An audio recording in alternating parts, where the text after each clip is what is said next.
இன்றைக்கு பிரசங்கிக்கப்படுகிற இந்த வார்த்தை கேட்கிற ஒவ்வொருவரும் கட்டாயம் பரலோக ராஜ்யம் போக முடியும். ஆமென். அந்த உறுதியோடு நான் பேசுகிறேன். கேட்கிற உங்களுடைய வாழ்க்கையில் இந்த வார்த்தை கிரியை செய்யும்போது ஒவ்வொருவரும் பரலோகத்துக்கு உரியவர்கள். ஒருவர் கூட நரகத்துக்கு போகவே மாட்டோம். விசுவாசிக்கிறீங்களா? இன்றைக்கு பிரசங்கிக்கப்படுகிற வார்த்தை அத்தனை மகிமையான வார்த்தை. உங்களை பரலோகம் கொண்டும் சேர்க்கும் என்பதில் 100% அடியானால் உத்தரவாதம் கொடுக்க முடியும். ஆமென். இந்த வார்த்தைக்கு நீங்கள் கீழ்ப்படியணும். ஒரே ஒரு கண்டிஷன், நிபந்தனை, நீங்கள் இதற்கு அப்படியே ஏதோ அடியேன் ஆண்டவரே, அல்லேலூயா, அப்படி ஒப்பு கொடுத்துட்டீங்கன்னா எவ்வளோ பெரிய சந்தோஷம், மன நிறைவு, மகிழ்ச்சி. ஆண்டவர் நம்மிடத்தில் எதிர்பார்க்கிற மிக அடிப்படையான உபதேசம் இன்றைக்கு பேச போகிறோம். நீதிமொழிகள் 28:13. தன் பாவங்களை மறைக்கிறவன் வாழ்வடைய மாட்டான், அவைகளை அறிக்கை செய்து விட்டுவிடுகிறவனோ இரக்கம் பெறுவான். இரக்கம் பெறுவான். ஆமென். பாவங்களை மறைக்க கூடாதுங்க. 2 பேர்கிட்ட உண்மையை பேசணும். உலகத்தார் சொல்றாங்க, மருத்துவரிடம் என்ன பிரச்சனைங்கிறத மறைக்காமல் சொல்லிடணும். அப்போ தான் ப்ரிஸ்கிரிப்ஷன் எழுதுகிறப்ப கரெக்டாக எழுதுவார். மாத்திரை கொடுத்தா முடிஞ்சிருச்சு. மருத்துவரிடம் உங்களுக்கு என்ன பிரச்சனை, எங்கே வலிக்குது, சரீரத்தில் குறைபாடுங்கிறது தெளிவாக சொல்லணும், மறைச்சிடக்கூடாது. நான் எப்படி சொல்லுவேன்? அதுமாதிரி லாயர்ட்டையும் அப்படி தான். உங்களுக்காக என் கட்சிக்காரர் என்று ஒரு நீதிபதியினிடத்தில் வழக்காடும்போது அந்த வழக்கறிஞர், லாயர் உங்களுக்காக வழக்காடணும் அப்படின்னா உங்கள் வாழ்க்கையில் என்ன நடந்துச்சு, என்ன கேஸுக்காக வந்திருக்கிறீங்க, திட்டம் தெளிவாகவும் மறைக்காமல் சொல்லணும். 2 பேர்கிட்ட பொய் சொல்லவே கூடாது. அதே போல் நம்மை அழைத்த தேவனிடத்தில் நாம் உண்மையை சொல்ல வேண்டும். அல்லேலூயா. நீங்கள் சொல்லாட்டிலும் அவருக்கு தெரியும். அவரை மறைக்க முடியுமா? மறைக்கவே முடியாது. சர்வமும் அவருடைய பார்வையில் நிர்வாணமாக இருக்கிறது, வெளியரங்கமாக இருக்கிறது. ஒன்றும் அவருடைய பார்வைக்கு மறைக்க முடியாது. இருளும் சரி, இருளும் வெளிச்சமாக தான் இருக்கும் அவருடைய பார்வையில். பாவ அறிக்கை ஒரு திருச்சபைக்கு மிக மிக அவசியம். ஆமென். எல்லார்ட்டையும் குறைவு இருக்கு. பிழை, நான் ஏற்கனவே சொல்லிருக்கேன், பிழை, தவறு, பாவம், குற்றம், மீறுதல், அக்கிரமம், துரோகம், வஞ்சனை, இப்படி வெரைட்டியாக இருக்குங்க. எல்லாரிடத்துலையும் குறை இருக்கு. குற்றவாளினா என்ன அர்த்தம்? ஒரு பாவத்தை ப்ரூஃபோட கொண்டு வந்து நிரூபிக்கப்பட்ட பாவங்கள் குற்றவாளியாக ஆக்கப்படுகிறார்கள். நிரூபணம் செய்யப்பட்ட பாவங்கள், அவர்கள் அந்த பாவிகள் குற்றவாளியாய் மாறி அவர்கள் தண்டனைக்கு உள்ளாகிறார்கள். ஆண்டவர் பாவத்தை மறைக்கிறவன் வாழ்வே அடைய மாட்டான் என்று நான் சொல்லலை. அல்லேலூயா. ஆனால் இருதயத்தில் நம்ம செய்ய வேண்டியது பாவ அறிக்கை. வெளியே சொல்லிடக்கூடாது, சொல்லணும் அவசியம் இல்லை. தேவனிடத்தில் ஆலயத்தில் வந்திருக்கிறோம், சுத்த மனசாட்சியோடே கர்த்தர் கொண்டு போவார். விசுவாசிக்கிறீங்களா? 100% கேரண்டி நான் சொல்ல முடியும். ஆணுடைய வார்த்தையில் பொய்யிராது. பாவங்களை மறைக்கிறவன் வாழ்வடைய மாட்டான். அவைகளை அறிக்கை செய்து விட்டுவிட வேணும். தொடர்ந்து பாவத்திலே இருக்கக்கூடாதுங்க. அது ஒரு உளையான சேரு.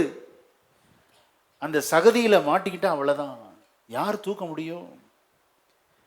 இந்த ஆராதனை வேளையில் ஆண்டு நம்மோடு இடைபடுகிறார். பாவ அறிக்கை ஒரு கிறிஸ்தவனுக்கு மிக மிக அவசியம். ஆமென். கன்ஃபஸ் யுவர் சின். அந்தரங்க பாவம் யாருக்கும் தெரியாது. செய்கிற பாவத்தை கர்த்தர் பார்க்கிறார். ஆனால் இன்னைக்கு ஒரே ஒரு காரியத்தை செஞ்சுட்டு போகிறோம். அறிக்கை செய்து இனிமேல் இந்த பாவத்தை செய்ய மாட்டேன் ஆண்டவரே, எனக்கு கிருபை தாங்கப்பான்னு எத்தனை பேர் கேட்க முடியும்? அல்லேலூயா. அப்படி கேட்டுட்டா அவர் மன்னிப்பதில் தயை பெருத்தவராக இருக்கிறார். ஆமென். அந்த கல்வாரிக்கு வந்துடணும். எதுக்கு இந்த பரிசுத்த பந்தி? அவருடைய அப்பம் ரசம். பாவங்களை அறிக்கை செய்து பரிசுத்தமாக்கப்பட்டு இந்த பந்தியிலே நாம் கை வைக்கும்போது நமக்கு அது ஆசீர்வாதமாக இருக்கும். ஆமென். பாவ கரைகளோடு இதில் வைக்கக்கூடாது.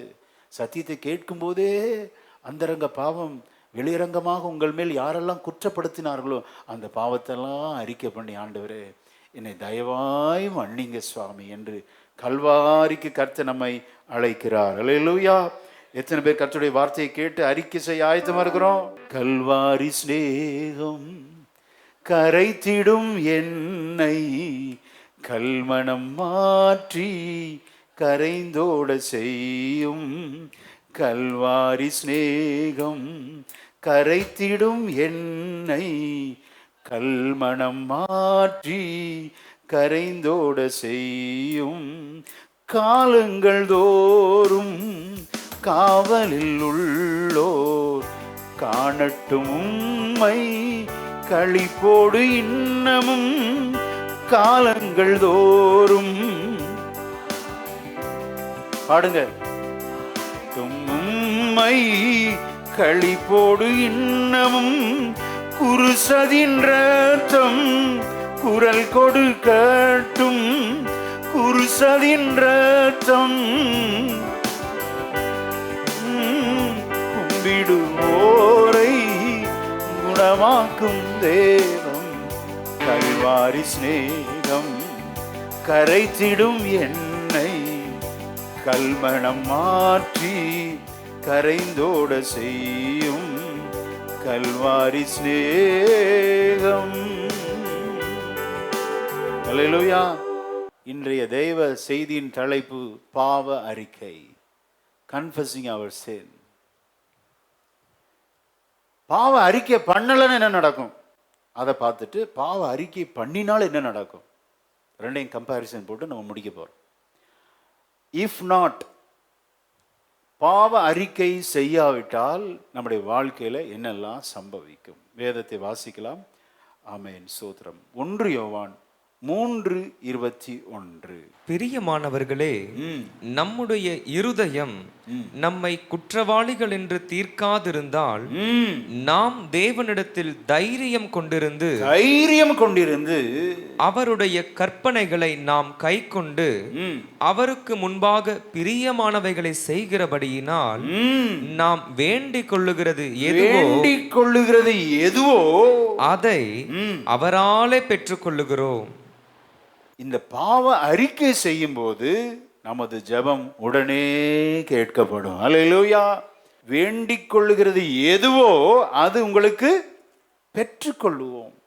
ஜெபம் கேட்கப்படும்.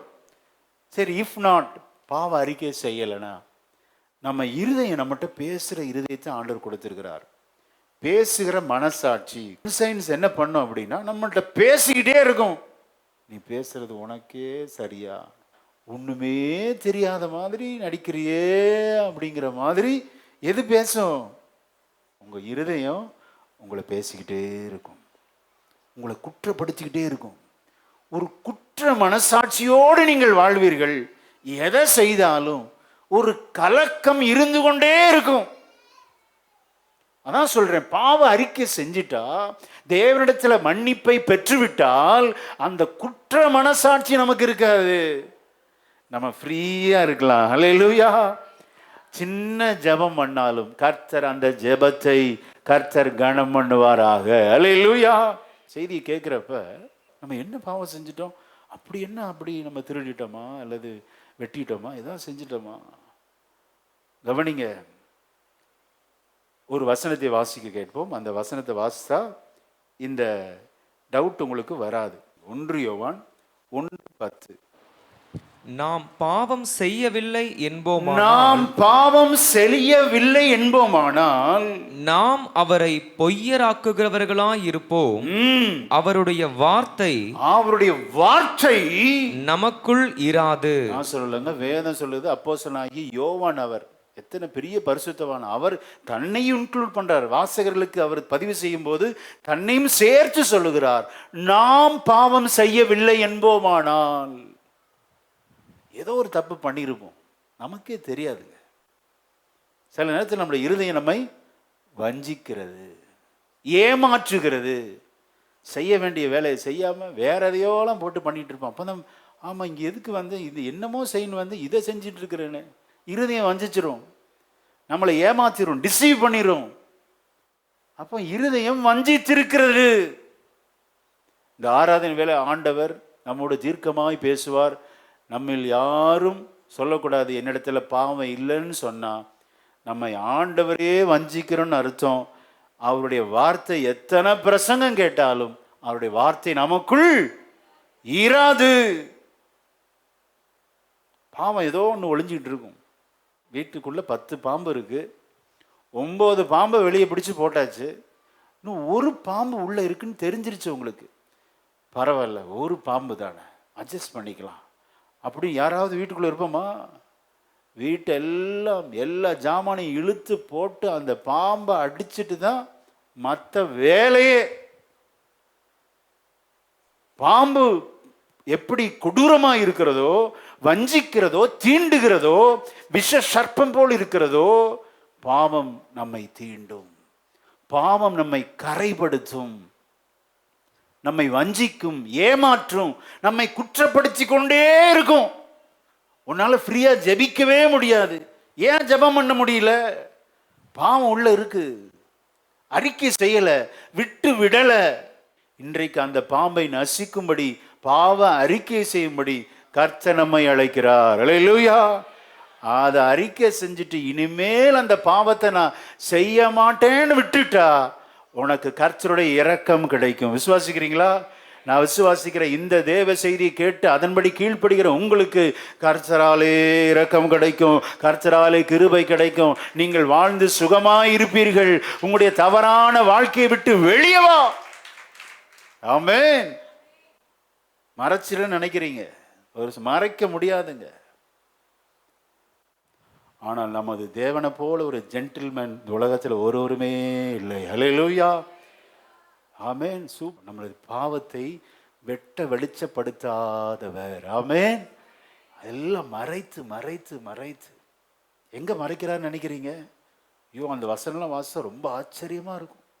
நமது பாவத்தெல்லாம் ஆண்டவர் மறைக்கிற இடம் பாருங்க. வாசிக்கலாம். மீகா எழுதின புஸ்தகம் 7ஆம் அதிகாரம் 18ஆம் வசனத்தை வாசி. மீகா 7:18.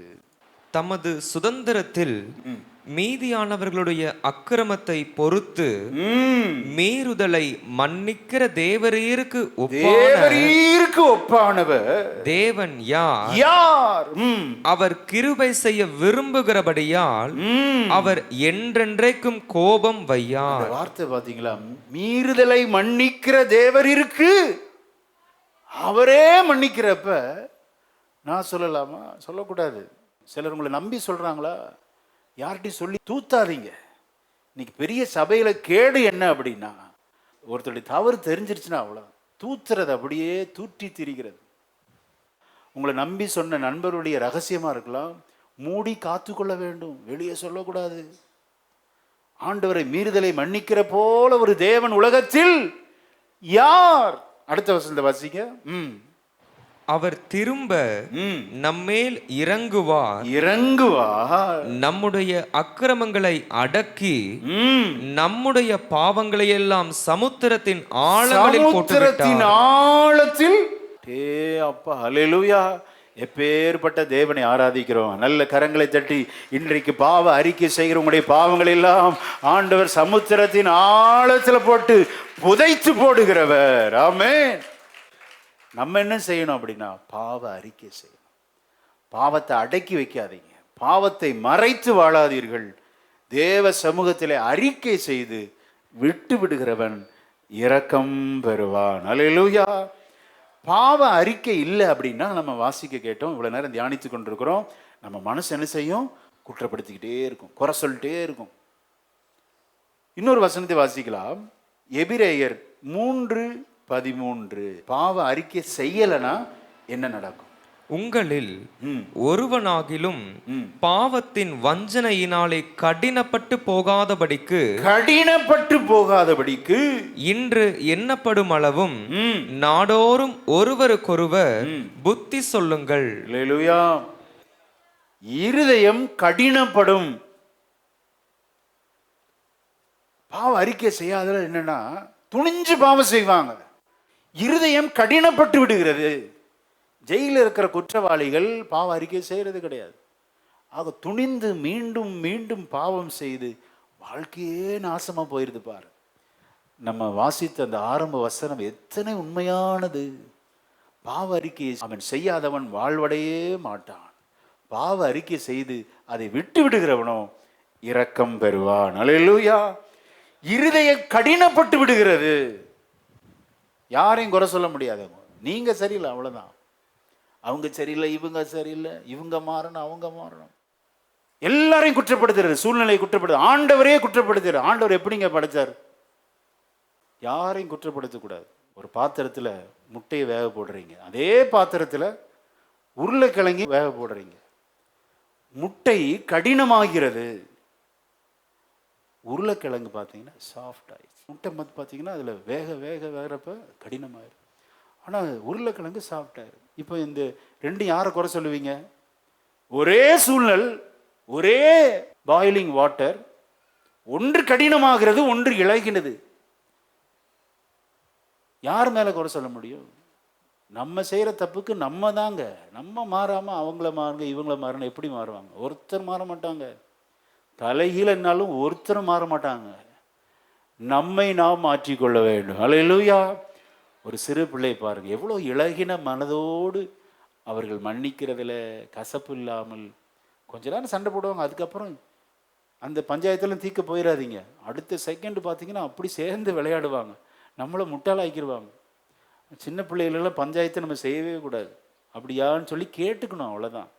ஒப்புரவாகிறதுல அவங்க ஒன்றாக இணைந்து விளையாடுவதில் டே அப்பா, சிறு பிள்ளையை போல் மாறாவிட்டால் மெய்யாகவே மெய்யாகவே உனக்கு நான் சொல்லுகிறேன், பரலோக ராஜ்யத்தில். அப்போ விட்டு கொடுத்துருங்க, அப்படியே விட்டு கொடுத்துருங்க, அப்படியே இணங்கி போய்விடுங்கள், மனம் திரும்புங்கள், பரலோக ராஜ்யம் சமீபமாக இருக்கிறது. அல்லேலூயா. மனம் திரும்புதல் எவ்வளோ முக்கியம் பார்த்தீங்களா? எல்லா ஆசீர்வாதம் இருக்கலாம், கார் இருக்கலாம், பங்களா இருக்கலாம், ஆமீன், சொத்து சுகம் இருக்கலாம், வயல் நிலம் இருக்கலாம், ஒரு பிரயோஜனம் இல்லை.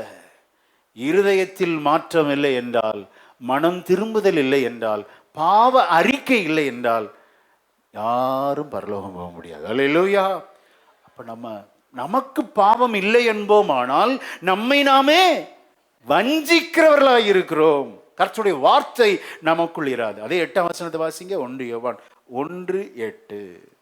நமக்கு பாவம் இல்லை என்போமானால் நம்மை நாமே வஞ்சிக்கிறவர்களாய் இருப்போம், சத்தியம் நமக்குள் இராது. 10ஆம் வசனத்துல வாசம் அவருடைய வார்த்தை இராது. 8ஆம் வசனம் சொல்லுது சத்தியம் நமக்குள் இராது. பாத்தீங்களா? அப்ப பாவ அறிக்கையும் மனம் திரும்புதலும் அப்படியே ஒட்டி பிறந்த ரெட்டையர்கள், ரெண்டும் சேர்ந்து தான் பயணிக்கும். பாவ அறிக்கை இருக்கிற இடத்துல மனம் திரும்புதல் இருக்கணும். ஆமே. வெறும் பாவ அறிக்கை மட்டும் இருக்கும் சிலருக்கு, அது பிரயோஜனம் இல்லை. மனம் திரும்பணும், அதே பாவத்தில் இருக்கக்கூடாது. பாவ அறிக்கை செய்யும் போது என்ன நடக்குமா? இந்த வசனத்தை வாசிக்கலாம். 1 யோவான் 1:9 வாசிக்கலாம். நம்முடைய பாவங்களை நாம் அறிக்கையிட்டால் பாவங்களை நமக்கு மன்னித்து எல்லா அநியாயத்தையும் நீக்கி நம்மை சுத்திகரிப்பதற்கு அவர் உண்மையும் நீதியும் உள்ளவராய் இருக்கிறார். அல்லேலூயா. பரிசுத்தமாகுதல் எப்படி நடக்குது? பாவ அறிக்கை செய்யும் போது. ஆமே. நம்ம பாவ அறிக்கை செய்து விட முடியாத பாவம் இருக்கலாம், ஆண்டவர்கிட்ட மன்னிப்பு கேளுங்க. இன்னைக்கு ஆண்டவர் உங்களுக்கு உதவி செய்வார். இந்த ஆராதனை விடுதலை அளிக்கிற ஆராதனை. அல்லேலூயா. உங்களை சுத்திகரிக்கிற ஆராதனை. ஆண்டவர் உங்களை தீர்க்கமாக இடைபடுகிறார். கர்த்தருக்கு முன்பாக எல்லாம் வெட்ட வெளிச்சமா இருக்கிறது. ஆமென். பாவ அறிக்கை செய்யாதனால இருதயம் உன்னை கடினப்படுத்துகிறது, இருதயம் வஞ்சிக்கப்படுகிறாய். சோதனை குற்ற மனசாட்சியோடு ஏன் வாழ்ந்துகிட்டு இருக்கிற? அதனாலதான் அத்தனை கஷ்டம். உன் இருதயம் கேட்குது அடிக்கடி, எனக்கு மட்டும் ஏன் ஆண்டவரே எத்தனை கஷ்டம்? அப்படிதானே கேட்டு வந்திருக்கிறீங்க. எனக்கு மட்டும் இத்தனை வேதனை. ஆண்டவர் உனக்கு இரக்கம் செய்வார். ஆமென். டீச்சர்ஸை மறைக்கலாம், ஃப்ரெண்ட்ஸை மறைக்கலாம், கர்த்தரை மறைக்கவே முடியாது. ஏசப்பா சாரி ஜீசஸ், இனிமேல் இந்த பாவத்தை நான் செய்ய மாட்டேன்னு சொல்லிடு. ஆண்டவர் எல்லாருக்கும் தேவனாய் இருக்கிறார். ஆமென். உடனே ஒப்பு கொடுத்துடணும். இனி ஒரு நாள் இல்லை, இந்த நாள் தான் ரட்சணின் நாள், இந்த நாள் சந்தோஷத்தினால், நீங்கள் இரக்கம் பெறுகிற நாள். அல்லேலூயா. சுத்திகரிப்பதற்கு ஆண்டவர் உண்மையுள்ள தேவன். அல்லேலூயா. இயேசுவின் இரத்தம் சகல பாவங்களையும் நீக்கி நம்மை சுத்திகரிக்கும். ஆமென். ஆகவே இந்த அறிக்கை ரொம்ப முக்கியங்க. பாவ அறிக்கை பண்ணணும், கன்ஃபஸ். சிலர் கேட்பாங்க, அவருக்கு தான் எல்லாமே தெரியுமே ஆண்டவரே. அவருக்கு தெரியும், ஆனால் வாய் திறந்து சொல்லணும். இந்த விஷயத்தை நான் இப்படி பண்ணியிருக்கிறேன், இனி செய்ய மாட்டேன், இனி மனம் திரும்பி வாழ்வேன், ஆண்டவருக்காக நான் வாழ்வேன். அல்லேலூயா. உனக்கு பிடித்திரு அநேக ரகசியமான செயல்கள் உண்டு, அவைகளெல்லாம் பலிபீடத்தில் வை. கர்த்தர் எல்லாவற்றையும் மாற்றி அவர் நினைத்த திட்டங்கள், அவர் உன்னுடைய வாழ்க்கையில யோசித்த தீர்மானங்கள், அவருடைய ஆலோசனைகள் கட்டாயம் நடக்கும். விசுவாசிக்கிறீங்களா? நம்ம செலக்ஷன்லாம் ஜீரோங்க. அப்படியே விட ஆயத்தமா இருக்கணும். அதுதான் சரண்டர் பிஃபோர் காட். உங்க திட்டங்களை பலிபீடத்தில் அப்படியே தகனிக்க, ஜீவ வழியாய் லிவிங் சாக்ரிஃபைஸ் செய்ய அர்ப்பணிச்சிட்டீங்கன்னா ஆண்டவர் அவர் உண்மையும் சோத்திரம் சத்தியமுள்ள தேவன். அல்லேலூயா. பெரிய பெரிய திட்டங்களை வச்சிருக்கிறார். ஒவ்வொருவருக்கும் கர்த்தர் விசேஷமான திட்டங்களை வைத்திருக்கிறார், எதிர்காலத்தை வைத்திருக்கிறார். வாழ்க்கையை நீயே செலக்ட் பண்ணி சூனியமாக்கி கொள்ளாதே. பலரோடு ஆண்டவர் எச்சரிக்கிறார். இன்றைக்கு அறிக்கை செய்து விட்டுவிடு, இரக்கம் பெறுவார். கர்த்தருடைய தயை பெரியது. ஆமென்.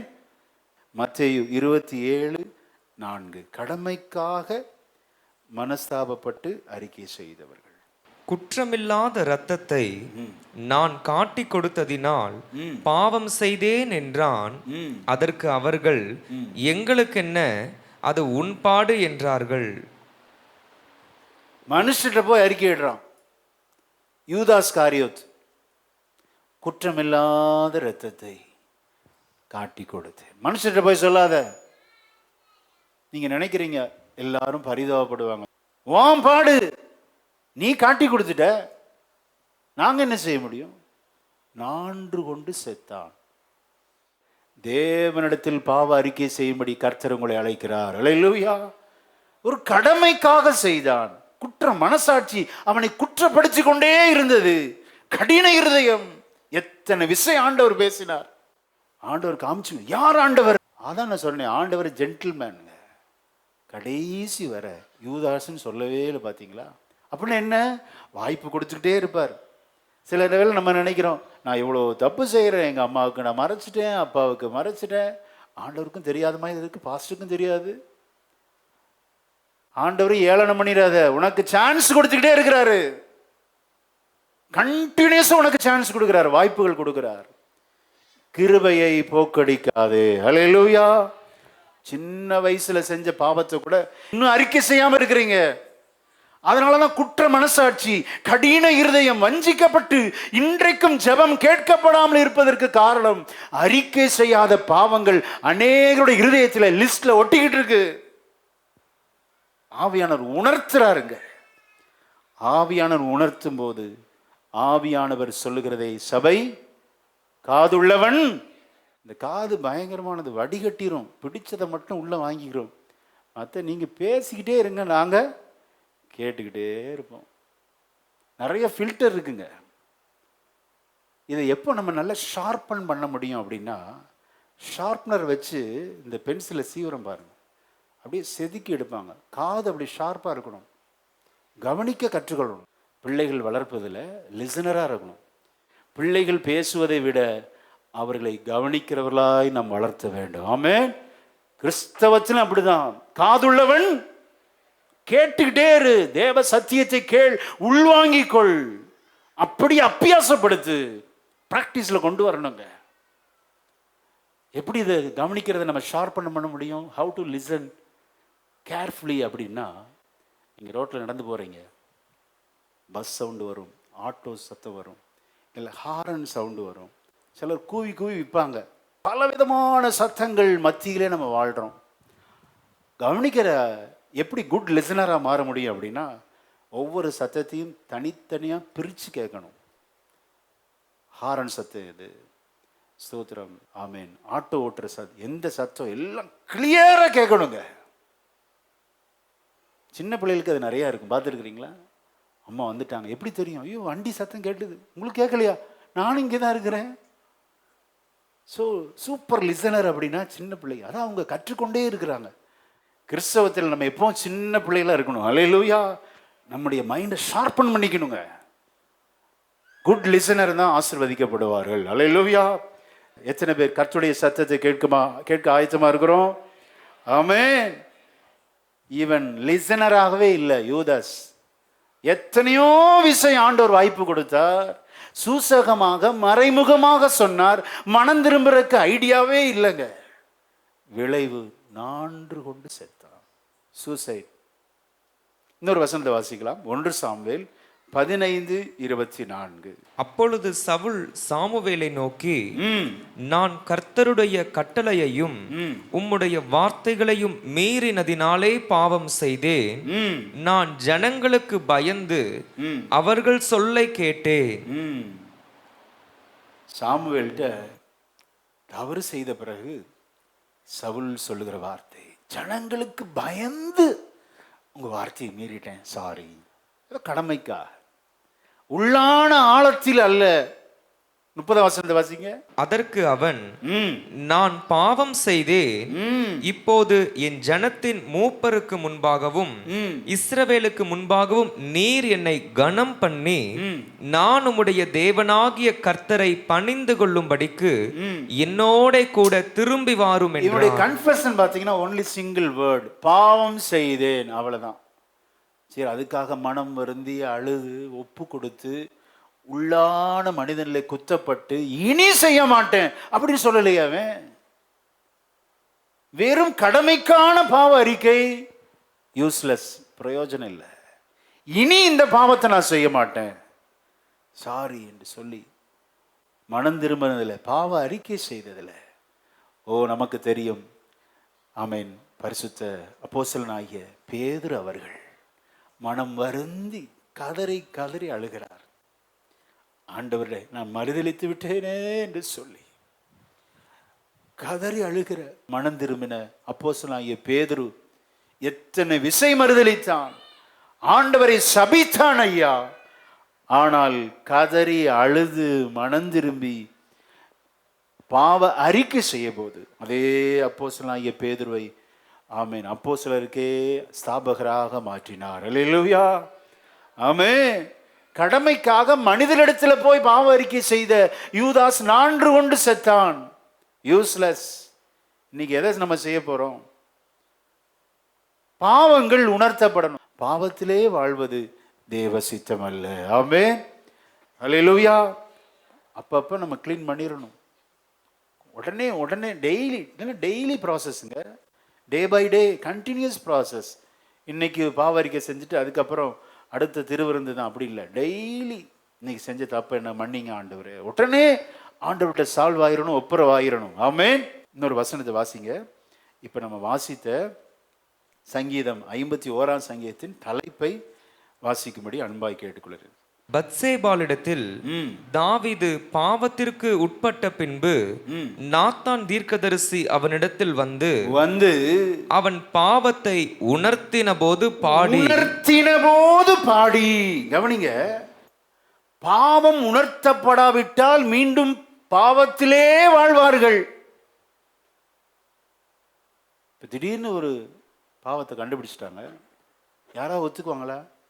ஒத்துக்க மாட்டாங்க. ப்ரூஃப் எல்லாம் காமிச்சு போலீஸ் கையும் களவமாக கைது பண்ணுறப்ப பார்த்தீங்கன்னா முகத்தை முறைச்சிட்டு மீடியாவுக்கெல்லாம் காமிக்க மாட்டாங்க, இப்படியே தான் போவாங்க.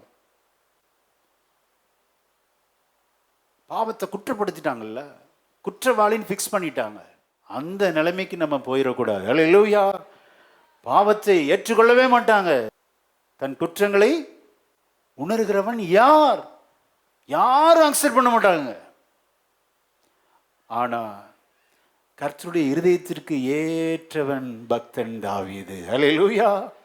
ஆண்டவர் நாத்தான் தீர்க்கதரிசியை அனுப்பி 9 மாசம் மறைச்சு வச்ச பாவத்தை வெட்ட வெளிச்சமா எல்லாருக்கும் முன்பாக நேரடியா நாத்தான் தீர்க்கதரிசியை அனுப்பி அவனை கை நீட்டி ஒரு உவமையை சொல்லி உணர்த்துகிறாருங்க. எப்படி நாத்தான் தீர்க்கதரிசியின் மூலமாக பக்தன் தாவீதுக்கு உணர்த்தினாரோ அதே போல இந்த ஆராதனையில ஆண்டவர் மிக சூசகமாக யாருக்கும் தெரியாமல் தனிப்பட்ட ஒவ்வொருவருக்கும் உணர்த்துகிறார். எத்தனை பேர் ஆயத்தமா இருக்கிறோம்? அல்லேலூயா, ஆமென். உடனே உணர்வு அடையணும். அதற்கு தான் இந்த ஆராதனை. நம்மிடத்தில் பாவம் இல்லை என்போமானால் சோத்திரம், நம்மை நாமே வஞ்சிக்கிறவர்களாக இருக்கும். சத்தியம் நமக்கு இராது, வார்த்தை நமக்குள் இராதுங்க. அறிக்கை செஞ்சிடணும். உணர்த்துகிறார். உணர்த்தும் போது 9 மாசம் ஆச்சு, இன்னும் பாவத்தை நினைக்கிறார் தாவீது. யாருக்கும் தெரியல. அரண்மனையிலே சோத்திரம் அவனுடைய மரண சாசனத்தை அவன் கையிலே கொடுத்து யோவாபை வைத்து அவனையே போட வச்சார் பாருங்க.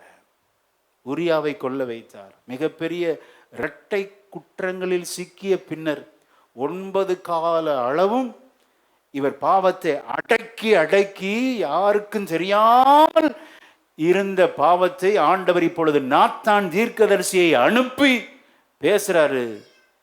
தாவீதே அப்படிங்கிறார். வேற ராஜானா, நான் இப்ப ராஜாவா இருக்கிறேன், நீ யாரு? சாதாரண ஒரு தீர்க்கதரிசி.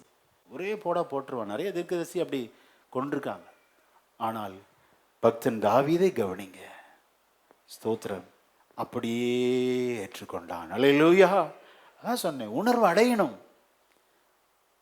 உணர்ச்சியினால் ஆராதனை நம்மை பரலோகத்துக்கு கொண்டு போங்க. அது வேணும் இல்லைன்னா சொல்லலை. உணர்ச்சிகள் இருக்குல்ல நமக்கு. உணர்வடைகிற, உங்களை சிந்திக்க வைக்கிற, யோசிக்க வைக்கிற ஆராதனை மிகவும் அவசியம். அல்லேலூயா. உணர்த்துற உடனே பாட்டா பாடி இன்னைக்கும் தலைப்பை கொடுத்திருக்கிறார் பாருங்க. பத்சேபாள் இடத்தில் பாவம் செய்தவர்னு சொல்லி அவரே தன்னுடைய பாவத்தை பிரபலப்படுத்தி இந்த சமஸ்த இஸ்ரவேலுக்கும் சொல்லுகிறார். ஓ, என்னை போல நீங்களும் மாறுங்கள், நீங்களும் உணர்வடையும் போது அடக்கி வைத்திருக்காதீர்கள், தேவனிடத்தில் சொல்லி அறிக்கை செய்து விட்டு நான் பெற்ற இரக்கத்தை இந்த சமஸ்த இஸ்ரவேலும் பெற்றுக்கொள்ளட்டும் என்று சொல்லி தான் செய்த பாவத்தை, பாவ அறிக்கையின் ஜெபத்தை, மனந்திரும்புதலை பாடலாக கம்போஸ் பண்ணி எழுதி வச்சிருக்கிறார்னா தாவீது எவ்வளோ ஆன்மீகத்தில் சிறந்தவர். ஆமென். சும்மா இல்லைங்க. நம்ம நினைப்போம், ஐயோ ராஜாவை பற்றி என்ன நினைப்பாங்க, இந்த ராஜா இவ்வளோ ரெண்டு பெரிய தவறு பண்ணிட்டு இவர் எனக்கு ராஜாவா? தூக்கி எறிஞ்சிருவாங்க. ராஜாவுக்கு தெரியும், தாவீதுக்கு தெரியும், ஆடுகளின் பின்னே நடந்த என்னை இந்த சிங்காசனத்துக்கு கொண்டு வந்த கர்த்தரையே நான் பாடுவேன். அல்லேலூயா. என்ன நம்பிக்கை, என்ன விசுவாசம், என்ன மனத்தாழ்மை. உணர்த்தும் போது அதை பாடலாகவே பாடிவிட்டார். இன்றைக்கு நம்ம எத்தனை வருஷம் ஆயிடுச்சு, இன்றைக்கும் தியானிக்கும் போது இது ஒரு பெரிய ஆறுதலா இருக்கிறது அல்லவா? ஆமென். ஸ்தோத்திரம். அப்போ பாவத்தை உணர்த்தாம ஆராதிக்க முடியுமா? 30 மாசம் அவனும் கிறிஸ்டியனா தான் இருந்திருக்கிறான். சரி, அந்த டைம்ல சாம்ஸ் எழுதியிருக்கிறாரா? Return, S.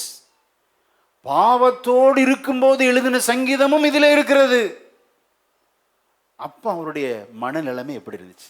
நம்ம பாவத்தோடு இருக்கும்போது ஆண்டவரை ஆராதிக்க முடியுமா? முடியுங்க, முடியும். ஆனா பாவ அறிக்கை செய்து மனம் திரும்பி அதுக்கப்புறம் ஆராதனை இருக்கிற உண்மையான ஆராதனை. அல்லேலூயா. அதான் உணர்வு பூர்வமான ஆராதனை. உணர்த்தப்பட்டு மனம் திரும்பி பாவ அறிக்கை செய்து வாழ்கிற கிறிஸ்தவ வாழ்க்கை பரிசுத்தமான வாழ்க்கை. ஆமென். அப்ப இவர் பாவத்துல அறிக்கை பண்ணாம அந்த 9 மாசம் இருந்தாரே பத்சேபாள் இடத்துல, அந்த குழந்தை பிறந்து சொல்லவே இல்லைங்க, வாயை விட்டு சொல்லல, யாருக்குமே தெரியாது, எல்லாமே ரகசியத்தில் போடப்பட்ட திட்டங்கள். அந்த வசனத்தை வாசிங்க. ஸ்தோத்திரம். 2 சாமுவேல் 11:27. துக்க நாள் சென்ற பின்பு தாவீது அவளை அழைத்தனுப்பி பத்சேபாளை அழைத்தனுப்பி தன் வீட்டிலே சேர்த்து கொண்டான். அவள் அவனுக்கு மனைவியாகி அவனுக்கு ஒரு குமாரனை பெற்றால், தாவீது செய்த இந்த காரியம் கர்த்தரின் பார்வைக்கு பொல்லாததாயிருந்தது. அல்லேலூயா. 12ஆம் அதிகாரத்துல நாத்தான் அனுப்புறார். ஒரு குழந்தை பிறக்கிறதுக்கு எவ்வளவு நாள் ஆகும்? 1 வருஷம் 10 மாசம்னு வச்சுக்கோங்க. திட்டமிட்ட கொலை, கற்பழிப்பு ரெண்டுமே செஞ்சிருக்கிறார். யாருக்கும் தெரியாது. அது வர வெளிச்சப்படுத்தும். சில விஷயம்லாம் உடனே ஆண்டவர் வெளிப்படுத்த மாட்டார். நம்ம இருதயம் பார்த்தீங்கன்னா ரொம்ப மோசமான இருதயம். இவ்வளோ தப்பு செஞ்சிருப்போம், நம்ம இருதயம் நம்மள்ட்ட பேசும், இவ்வளோ தப்பு பண்ண பற்றியா யாருமே கண்டுபிடிக்கல. அப்போ ஆண்டவர் உனக்கு துணை தான் போகிறாரு. கம் ஆன், கீப் ஆன், செய், பாவத்தை செய், லெட்ஸ் கோ அப்படி சொல்லி உன் இருதயம் அப்படியே உன்னை வஞ்சித்து இழுத்துட்டு போகும். 1 வருஷம் ஆயிடுச்சு, குழந்தை பிறந்துருச்சு, இன்னும் பாவம் உணர்த்தப்படவில்லை, கண்டிக்கப்படவில்லை. அவன் நினைச்சிட்டு இருக்கிறான், நான் பரிசுத்தமா தான் இருக்கிறேன். பாவத்தை உள்ள அடக்கி வச்சிருக்கிறார் தாவீது. அப்ப எழுதப்பட்ட சங்கீதம் வாசிக்க கேட்போம். ஸ்தோத்திரம். அவர் பாவத்தில் எழுதப்பட்ட சங்கீதம், சங்கீதம் 32:2 வாசி. எவனுடைய அக்கிரமத்தை கர்த்தர் எண்ணாதிருக்கிறாரோ, எவனுடைய ஆவியில் கபடமில்லாதிருக்கிறதோ அவன் பாக்கியவான்.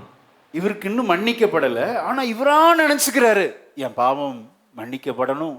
பாருங்க, முதல் வசனத்தை வாசிக்கலாம். எவனுடைய மீறுதல் மன்னிக்கப்பட்டதோ, இவருக்கு இன்னும் மன்னிக்கப்படல.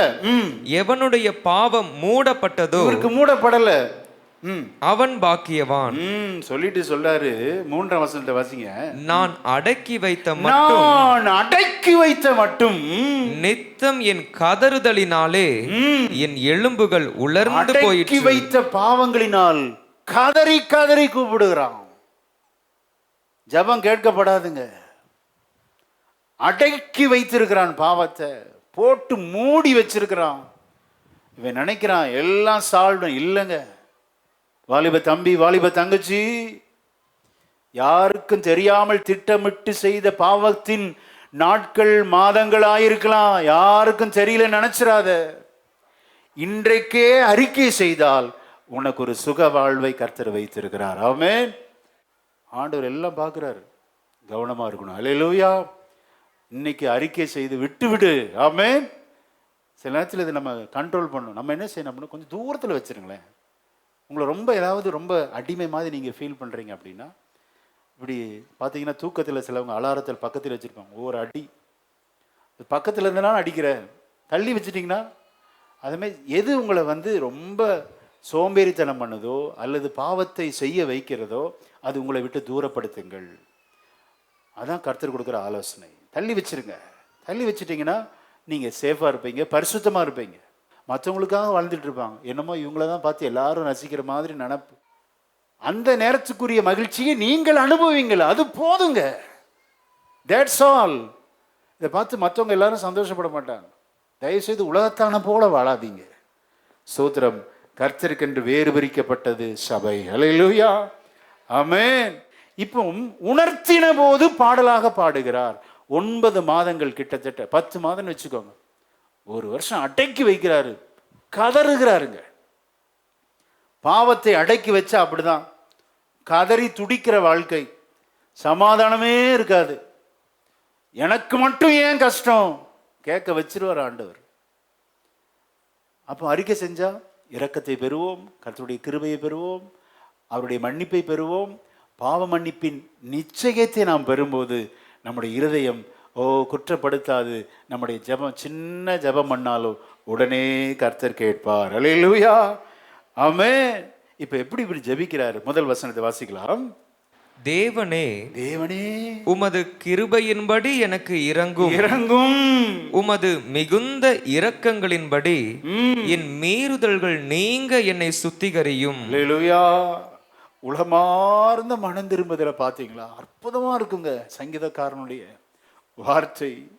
ஒரு நாத்தான் தீர்க்கதரிசியை அனுப்பி அவனுடைய பாவத்தை உணர்த்தின போது தேவனிடத்திலே மன்றாடி ஜெபிக்கிறான். தேவனே, உமது கிருபையின்படி எனக்கு இரங்கும் சுவாமி, உமது மிகுந்த இரக்கங்களின்படி என் மீறுதல்களை எனக்கு மன்னியும், சுத்திகரியும். ஆமென். மீறுதல், தெரிந்தே செய்கிற பாவம் மீறுதல். தெரியும் இது செய்யக்கூடாதுன்னு தெரியும், கணவனுக்கு விரோதமா செய்யக்கூடாதுன்னு தெரியும், மனைவிக்கு விரோதமா செய்யக்கூடாதுன்னு தெரியும், ஆனா தெரிந்தே செய்கிறோம் பார்த்தீங்களா, அதான் மீறுதல். இவன் ஒரு ராஜா, போருக்கு போகல, ஜெபம் பண்ணிட்டு இருக்கணுமே, உப்பரிகளை போய் உலாவுகிறார், தெரிந்தே பாவத்துக்கு உட்படுத்துகிறார் தன்னை. இப்போ ஆண்டவர்கிட்ட பாவ அறிக்கை செய்கிறார். உமது மிகுந்த இரக்கம். அல்லேலூயா. கிருபையின்படி இறங்குன்னு சொல்லிட்டாரு. மீறுதலுக்காக ஜெபிக்கும் போது எப்படி ஜெபிக்கிறார்? வெறும் இரக்கம் இல்லை, மிகுந்த இரக்கம். ஏன்னா நான் தெரிஞ்சே செஞ்சிருக்கேன் ஆண்டவரே, தேவனுடைய சமூகத்தில் அப்படி தெரிந்து செய்த பாவங்களை அறிக்கை செய்து விட்டு ஆமேன் சோத்திரம் ஒப்புரவாகி மனம் திரும்பி பாவ மன்னிப்பின் நிச்சயத்தை பெற்றுக்கொண்டு இந்த பந்தியில் பங்கெடுக்கும் போது எவ்வளோ பெரிய ஆசீர்வாதம். அல்லேலூயா. மனம் திரும்பி ரட்சிக்கப்பட்டு ஸ்தோத்திரம் அப்படி எடுக்கிற ஞானஸ்நானம் தான் உண்மையான ஞானஸ்நானம். மனம் திரும்பணும், பாவத்தை விட்டுருக்கணும். பாவத்தோடு இருக்கிறவர்கள் ஞானஸ்நானம் எடுக்கக்கூடாது. ஞானஸ்நானம் எடுத்துட்டு என்னெல்லாம் சேட்டை பண்ணி தேவனுடைய நாமம் தூஷிக்கப்படுது பாரு. இன்னைக்கு ஞானஸ்நானம் எடுத்து வழி தவறி நிற்கிற சிலரோடு ஆண்டவர் பேசுகிறார். அல்லேலூயா. ஞானஸ்நானம் எடுத்த மகன் நீ, ஞானஸ்நானம் எடுத்த மகள், இந்த பாவத்தை நீ செய்யலாமா? செய்யக்கூடாதுங்க. ஒரு அலர்ட் இருக்கணும், ஒரு விழிப்புணர்வு.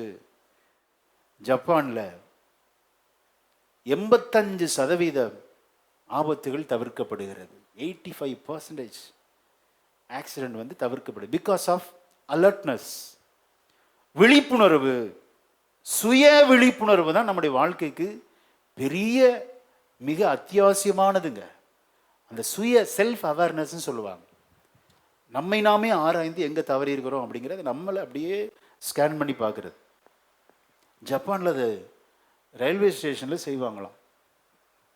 அந்த ரயிலை இயக்குவதற்கு முன்பாக சத்தம் போட்டு சொல்லுவாங்களாம், எஸ் லைன் கிளியர், ஸ்விட்ச் ஆன், ரெடி, லெட்ஸ் கோ அப்படிம்பாங்களாம். சொல்லுவாங்களாம். ட்ராக்ல யாருமே இல்லை, எல்லாம் வாய் விட்டு சொல்லுவாங்களாம். பார்த்துட்டு விசில் அடிக்கிறதுலாம் இல்லை. நம்ம இதில் பாருங்க, பார்த்துட்டு விசில் அடிப்பாங்க. அவங்க வாய் விட்டே சொல்லி கையை அசைத்து கண்களால் பார்த்து வாய் விட்டு சொல்லி கைகளை அசைத்து உறுதி செய்த பின்பு இயக்கப்படுகிற ரயிலில் எந்த ஒரு விபத்து வராதாம். பிகாஸ் ஆஃப் கண் இயங்குது, வாய் இயங்குது, காது கேட்குது, கை செயல்படுகிறது, கால் ஃபுல் சரீரம் அலர்ட்னஸ். அப்போ நம்ம ஒரு தவறை செய்ய போகிறதுன்னா அதுக்கு முன்னாடி நம்மளே சொல்லிக்கணும். இப்படி சொல்லி பார்த்துக்கிட்டிங்கன்னா ஒரு அவேர்னஸ் உங்களுக்கு இருக்கும். ஜஸ்ட் ஃபியூ செகண்ட்ஸ் தாங்க, ஒரு 5 செகண்ட் மட்டும் ஞானஸ்நானம் எடுத்திருக்கோம். இந்த தப்பை நான் செய்யலாமா? இதுக்கு எத்தனை செகண்ட் ஆச்சு? 5 செகண்ட்ஸ். இந்த தவறு நான் செய்யலாமா? இந்த இடம் எனக்கு தகுதியா? அப்படி நீங்க 4 கேள்வி கேட்டுட்டீங்கன்னா ஒரு அவேர்னஸ் வந்துடும். உங்களால் பாவம் செய்யவே முடியாது. அல்லேலூயா. ஆமென். ஸ்தோத்திரம். செஞ்சுட்டு என்ன பண்றது? பாவ அறிக்கை செய், மனம் திரும்பு, விட்டுவிடு, கர்த்தர் உனக்கு இரக்கம் செய்வார். ஆமென். அடுத்த வசனத்தை வாசிக்கலாம். தாவீது எப்படிலாம் ஜெபிக்கிறார் பாருங்க. என் அக்கிரமம் நீங்க என்னை முற்றிலும் கழுவி என் பாவமற என்னை சுத்திகரியும் என் மீறுதல்களை நான் அறிந்திருக்கிறேன் என் பாவம் எப்பொழுதும் எனக்கு முன்பாக நிற்கிறது. பாவம் செஞ்சுட்டு நீங்க நினைக்கலாம், எஸ்கேப் ஆயிட்டேன், அம்மாவை மறைச்சிட்டேன், அப்பாவை மறைச்சிட்டேன், எப்பவும் நிற்குங்க. It's like shadow. உன் நிழலை எப்படி உன்னை விட்டு பிரிக்க முடியாதோ, பாவம் வாசற்படியிலே படுத்திருக்கும், நம்மை பின்தொடரும். ஜாக்கிரதையா இருக்கணும். பாவம் நினைக்கலாம், பாவத்தை மூடிட்டோம், மூடலாம் முடியாது. பாவத்தை மறைச்சிட்டான், மறைக்க முடியாது. அது வெளிவரும். அது ஒரு பெரிய கேடு, நம்மை குழி தோண்டி புதைச்சிருங்க. பாவத்தின் சம்பளம், பாவத்திற்கு ஒரு விலை இருக்கிறது. அது சம்பளம் கொடுக்குது. என்ன சம்பளம் அப்படின்னா மரணத்தை, நித்திய ஆக்கினை என்ற நரகத்தை கொடுக்கிறது. ஆக பாவங்களை அறிக்கை செய்யணும். எப்படிலாம் அறிக்கை செஞ்சிருக்கிறார் பாருங்க. என் பாவம் எப்பொழுதும் எனக்கு முன்பாக இருக்கிறது. வாசிங்க. தேவரீர் ஒருவருக்கு, தேவரீர் நம்ம நினைக்கிறோம் அப்பா அம்மாவுக்கு துரோகம் பண்ணிட்டோம், இன்னார நம்ம பழி வாங்கிட்டோம், மனுஷருக்கு விரோதமாக பாவம் என்று நினைக்கிறோம். ஆனால் அதை விட இங்கே கண்டுபிடிச்சிட்டாரு தாவீது. ஓ, கர்த்தரை ரொம்ப துக்கப்படுத்தி இருக்கிறது. 1 வருஷம் ஆச்சு, இன்னும் நான் யாருக்கும் வெளிக்காட்டல, ஆனால் கர்த்தர் துக்கப்பட்டு கொண்டிருக்கிறாரு என்று சொல்லி, தேவரீர் ஒருவருக்கே நான் விரோதமாய் பாவம் செய்து. அல்லேலூயா. எத்தனை அருமையான வார்த்தை பாருங்க. பாவத்தை அறிக்கை செய்யும்போது, உங்களை நான் ரொம்ப துக்கப்படுத்திருக்கிறேன் ஆண்டவரே, சபைக்கும் போயிருக்கிறேன், இந்த காரியத்தையும் செஞ்சிருக்கிறேனே, என்னை தயவாய் மன்னியும். ஆமென். ஈசோப்பினால் என்னை எப்படிலாம் ஜபிக்கிறார்னு நினைக்கிறீங்க? பாவம் செய்யும்போது நமது கண்கள் பாதிக்கப்படுகிறது. 3ஆம் வசனத்தை பாருங்க. பாவம் எப்பொழுதும் எனக்கு வேற ஏதாவது பார்க்க விடுமா? கண்ணுக்கு முன்பாக எப்பவும் பாவம் அப்படி நிற்குது, வேற எதையும் பார்க்க முடியாது. பாவத்தின் காரியங்களை பார்த்து பழகினவங்களுக்கு தெரியும். அப்படியே வந்து நிற்கும், கெட்டதெல்லாம் வந்து அதை நீங்கள் டெலிட் பண்ணணும்னு நினச்சா கூட முடியாது. பாவம் கண்களை பாதிக்கிறது, பாவம் சிந்தையை பாதிக்கிறது. 6ஆம் வசனத்தை வாசிக்கலாம். இதோ உள்ளத்தில் உண்மை இருக்க விரும்புகிறீர், அந்தகரணத்தில் ஞானத்தை எனக்கு தெரியப்படுத்துவீர். உண்மை இருக்க விரும்புகிறீர், ஆனா எனக்கு உண்மை இல்லையே. சிந்தை பாதிக்கப்பட்டிருக்கிறது. அடுத்து காதுகள் பாதிக்கப்படுகிறது. 8ஆம் வசனத்தை வாசிக்கலாம். நான் சந்தோஷமும் மகிழ்ச்சியும் கேட்கும்படி செய்யும், அப்பொழுது நீர் நொறுக்கின எலும்புகள் கலிகூரும். பாத்தீங்கன்னா இந்த காதுகள் முழுவதும் கெட்ட சிந்தைகள், கெட்ட வார்த்தைகளை கேட்டு பழகுனா எப்படிங்க சந்தோஷத்தை கேட்க முடியும்? சந்தோஷத்தை கேட்க முடியல, பெரிய தடை கற்களா இருக்கிறது. சந்தோஷத்தை கேட்க முடியல, மகிழ்ச்சியை கேட்க முடியல. அப்படியே அந்த மகிழ்ச்சியை கேட்டாலும் அது என் வாழ்க்கையில துக்கமா இருக்கிறது. இதான் காரணம். பாவத்தை மறைக்காமல் அறிக்கை செய்து விட்டு விடுகிறவனுக்கு செவிகள்ல சந்தோஷம் கேட்கும். அல்லேலூயா, ஆமென். செவிகள் பாதிக்கப்படுகிறது, இருதயம் பாதிக்குது. வாசிங்க 10ஆம் வசனத்தை வாசிக்கலாம். தேவனே, சுத்த இருதயத்தை என்னிலே சிருஷ்டியும், நிலைவரமான ஆவியை என் உள்ளத்திலே புதுப்பியும். மொத்தமும் அசுத்தம். மன்னிப்பு கேட்கிறார். இந்த இருதயத்தை சுத்தப்படுத்துங்க. Cleanse me Lord. அடுத்து ஆவி, வாய் பாதிக்கப்படுகிறது. 13 முதல் 15 ஆவி பாதிக்கப்படுகிறது. இதே 10ஆம் வசனத்துல கர்த்தரோடு உள்ள உறவு துண்டிக்கப்படுகிறது. வாசிக்க கேட்போம். 11ஆம் வசனத்தை வாசிக்கலாம். உமது சமூகத்தை விட்டு என்னை தள்ளாமலும் உமது பரிசுத்த ஆவியை என்னிடத்திலிருந்து எடுத்துக்கொள்ளாமலும் இரும். இவருக்கு ஒரு ஃபீல், ஆண்டவர் என்னை தள்ளிட்டார்னு ஒரு ஃபீல். பாவம் தான் நம்மையும் ஆண்டவரையும் பிரிக்கிறது, வேற எதுவுமே கிடையாதுங்க. அப்ப அந்த பாவத்தை விட்டு வரலன்னா எப்படி கிறிஸ்தவ வாழ்க்கை வாழ முடியும்? பெயரளவிலே கிறிஸ்தவம். சபைக்கு போகலாம், காணிக்க போடலாம், பாடலாம், ஆராதிக்கலாம். இவர் பாவத்தில் உணர்த்துவதற்கு முன்பு உணர்வற்றவராக பாடின சங்கீதம் 6ஆம் சங்கீதம் 32, 38, 102, 130, 143. உணர்வற்றவராக இருந்து 51ஆம் சங்கீதத்தில் தான் அவர் வெளிப்படைகிறார். ஆக பாடலாமா பாடலாம், ஆராதிக்கலாமா ஆராதிக்கலாம், ஜெபிக்கலாமா ஜெபிக்கலாம், ஒன்றும் கேட்கப்படாது. ஆண்டவர் அங்கீகரிக்க மாட்டார். இந்த காலை வேளையில எத்தனை பேர் சொல்ல முடியும், ஆண்டவரே என்னுடைய உதடிலிருந்து பிறக்கிற ஜெப வரிகள் உண்மையாக இருக்கட்டும். ஆமென், அல்லேலூயா. அப்படி அறிக்கை செய்து விட்டு விடுகிறவன் இரக்கம் பெறுவான். ஆமென். 12ஆம் வசனத்தை வாசிங்களா. 12ஆம் வசனம். உமது ரட்சணியத்தின் சந்தோஷத்தை திரும்பவும் எனக்கு தந்து. சந்தோஷத்தை இழந்துட்டார். he lost his joy. இழந்து விட்டதுனால இப்ப கேட்கிறார், திரும்பவும் தரமாட்டீங்களா ஆண்டவரே? உற்சாகமான ஆவி என்னை தாங்கும்படி செய்யும். எப்ப பார்த்தாலும் இவர் டல்லா தான் இருக்கிறார். காரணம், பாவ அறிக்கை செய்யல, பாவத்தை அடக்கி வைத்திருக்கிறார். நித்தமும் கதறுதல், எலும்புகளுக்குள்ளே ஆமென் உருகி போன அனுபவம். ரட்சணியத்தின் சந்தோஷத்தை திரும்பவும் தாங்க ஆண்டவரே என்று எத்தனை பேர் கேட்க முடியும்? அப்பொழுது அடுத்த வசனத்தை பாருங்க. எப்பொழுது பாவ அறிக்கை செய்து மனம் திரும்பி சோத்திரம் ரட்சணியத்தின் சந்தோஷத்தை பெற்ற உடனே மிகுந்த ஒரு சுவிசேஷ பணியை சபையால் செய்ய முடியும் என்பதற்கு இந்த ஆக்கியோ நமக்கு உதாரணமாக இருக்கிறார். வாசிக்க கேட்போம். 13ஆம் வசனம். அப்பொழுது பாதகருக்கு உமது வழிகளை உபதேசிப்பே, பாவிகள் உம்மிடத்தில் மனம் திரும்புவார்கள். அல்லேலூயா. இவ்வளவு பெரிய காஸ்பல் அறிவிக்கிற இவாஞ்சலிசம் அந்த மினிஸ்ட்ரிக்குள்ள இறங்குறார் பாருங்க. ஏன் நம்மளால செய்ய முடியல? 4 பேருக்கு சத்தியத்தை சொல்ல முடியல. நம்மளே பாவத்தில் இருக்கிறோம், பாவம் செய்கிறோம், எப்படி சொல்ல முடியும்? மனம் திரும்புதல் நமக்குள்ளே முதலாவது பிறக்கும் போது பிறருக்கும் இந்த சத்தியத்தை நம்மால் அறிவிக்க முடியும். அல்லேலூயா. அடுத்து 14ஆம் வசனத்தை எல்லாம் சேர்ந்து வாசிக்கலாம். தேவனே என்னை ரட்சிக்கும், தேவனே இரத்த பழிகளுக்கு என்னை, அப்பொழுது என் நாவு உம்முடைய நீதியை அல்லேலூயா பாடி ஆராதிக்க முடியும். எப்பன்னா மனம் திரும்பி அறிக்கை செய்து விட்டு விட்டு இரக்கம் பெறுகிறவர்கள் ஆண்டவரை கம்பீரமாய் பாடுவார்கள். அடுத்து வாசிக்கலாம், 17ஆம் வசனத்தை வாசிக்கலாம்.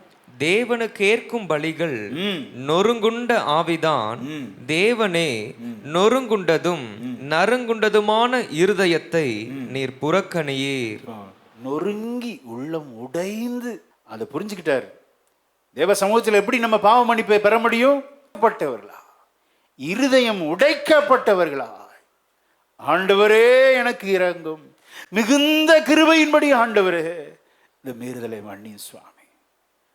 அப்படி கேட்க எத்தனை பேர் ஆயத்தமா இருக்கிறோம்? 18, 19.